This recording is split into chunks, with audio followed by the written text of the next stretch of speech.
நம்ம ஆண்டவர்கிட்ட ஒரு காரியம் இருக்கும்.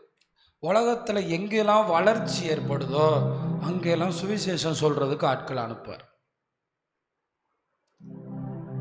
முதல்ல எகிப்து, அங்கே யோசேப்பு அனுப்புகிறார்.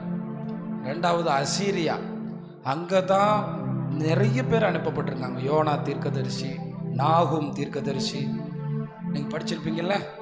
என்ன, அசீரியாவுடைய தலைநகரம் தான் என்ன பட்டணம்?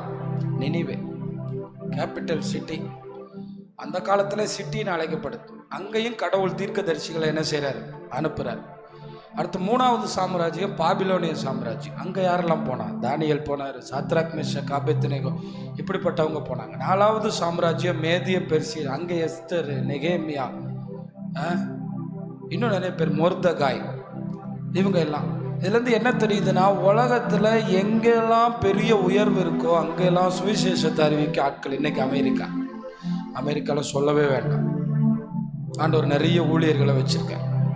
அப்போ எங்கே தேவையோ அங்கே அனுப்பிடுவார். எதுக்கு? அவர் தான் கடவுள்னு நம்ம எல்லாரும் புரிஞ்சுக்கிறோம்.